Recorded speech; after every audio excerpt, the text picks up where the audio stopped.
எல்லாருக்கும் வணக்கம். இன்றைக்கி கீதா ஸ்ரீதர் வந்து உங்களுக்காக வெண்பொங்கல் பண்ணி காட்ட போகிறேன். வெண்பொங்கல் வந்து ஒரு பாரம்பரியமான ஒரு உணவு. அரிசியும் பருப்பும் விவசாயிகள்லாம் கஷ்டப்பட்டு நமக்காக உழைச்சி பண்ணுறதுனால அன்றைக்கி அதை நம்ம எல்லாருமா சேர்ந்து கொண்டாடுறோம். ஸோ முதல்ல என்ன பண்ணணும்னா, நம்ம எல்லாருக்கும் சொல்கிற மாதிரி முதல்ல அடுப்பை ஆன் பண்ணிக்கணும். குக்கரில் தான் நம்ம பொங்கல் பண்ண போகிறோம். முதல்ல எடுத்துக்க போகிறது அரிசி. ஸோ அரிசி வந்து நான் ஆல்ரெடி ஊற வச்சுருக்கிறதுனால நமக்கு அவசியம் வந்து தண்ணி வந்து கம்மியாக விட்டால் போகிறோம். ஏன்னா நான் வந்து நல்லாவே ஊற வச்சுருக்கேன். 1 கப்பு அரிசி எடுத்துட்டுருக்கேன், கோலம் ரைஸ். இப்போ அடுத்தது 1/2 கப்பு பாசிப்பருப்பு எடுத்துக்க போகிறோம். ஆச்சு. இப்போ நம்ம போட வேண்டியது என்னென்னா வெறும் உப்பு தான். உப்பை போட்டுட்டு நம்ம குக்கரில் இப்போ 3 சவுண்டு விட்டாகணும். அதுக்கப்புறமா தான் நம்ம வந்து அதுக்கு தாளித்து கொட்ட போகிறோம்.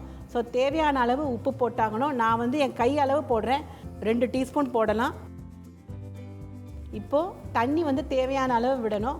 நான் வந்து அளந்து வச்சுருக்கேன் தண்ணியை, அதனால் இதால் வந்து 1/2 கிளாஸ் விட போகிறேன். அதாவது 2 டம்ளர் விடணும் தண்ணி. இப்போ பாருங்கள், இப்போது குக்கரை வந்து மூடிடணும். நமக்கு வந்து 3 சவுண்டு வரணும். வந்தப்புறம் தான் நமக்கு வேலையே இருக்குது. குக்கர் மூடியாச்சு. இப்போது கொஞ்சம் நாள் வெயிட் பண்ணலாமா? இப்போ பொங்கலுக்கு 3 சவுண்டு விட்டாச்சு. அதனால் இப்போ நம்ம அணைச்சிடலாம். இப்போ ரெடி ஆயாச்சு அநேகமாக. அதனால் அடுப்பை அணைச்சிட்டு நம்ம மாற்றிடலாம். இப்போ நம்ம வந்து இதை தாளித்து கொட்ட போகிறத வந்து ஒரு பேனில் அழகாக தாளித்து கொட்ட போகிறோம்.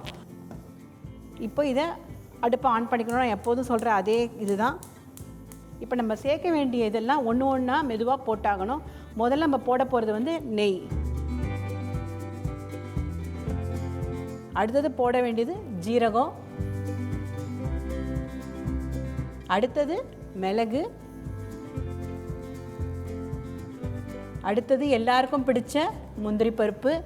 எவ்வளோ வேணுமோ போடலாம், கொஞ்சமாக போடணும்னு அவசியம் இல்லை. பிடிச்சதுன்னா நிறையாவே போடலாம்.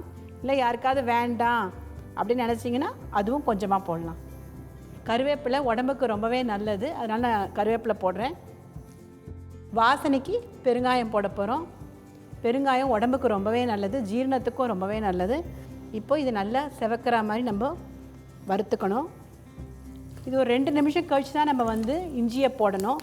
ஏன்னா இஞ்சியை கடைசியில் போட்டால் தான் வாசனையாக கமகமன்னு இருக்கும். அதனால தான் நான் கடைசியாக போடுறேன். இது கொஞ்சம் செவக்கணும், அதுக்காக தான் நான் வெயிட் பண்ணுறேன். இப்போ நம்ம கடைசியாக சேர்க்க வேண்டியது இஞ்சி. இந்த வாசனையே பார்த்திங்கன்னா அப்படியே வயிற்றுலேருந்து உள்ளுக்குள்ளேருந்து பசி இல்லாதவங்களுக்கு கூட பசி வரா மாதிரி இருக்கும். அந்த மாதிரி ஒரு இது. இதில் போட்டிருக்கிற எல்லாமே வந்து ஜீரண சக்திக்கான எல்லா வகையான இதுவும் நம்ம ஆட் பண்ணியிருக்கோம். ஏன்னா எல்லோரும் சொல்லுவீங்க அரிசியா யார் சாப்பிடுவா காலங்காத்தால் அப்படின்னு சொல்லி ஒரு தப்பான ஒரு இது இருக்குது எல்லார் மனசுலையுமே. அதுக்காக தான் இது எல்லாமே போட்டிருக்கோம். இதில் இருக்கிற எல்லாமே உங்களுக்கு வந்து ஜீரண சக்தி ஜாஸ்தியாக கொடுக்கும். அதுக்காக தான் இது போட்டிருக்கு. இது நல்லா செவந்தாச்சு. இப்போ செவந்ததுனால இப்போ வந்து பொங்கலும் அநேகமாக வந்து நமக்கு குக்கர் திறக்கும்படியாக இருக்கும். அதனால் அடுப்பை அணைச்சிடலாம். பார்த்தீங்களா, கம கம கமன்னு வாசனையான பொங்கல் ரெடி ஆகிடுது. இதை எடுத்து இதில் இந்த தாளித்து கொட்டுறதை வந்து இதில் கொட்டிடணும். கொட்டிட்டு எல்லாத்தையுமா சேர்த்து கலக்க வேண்டிதான்.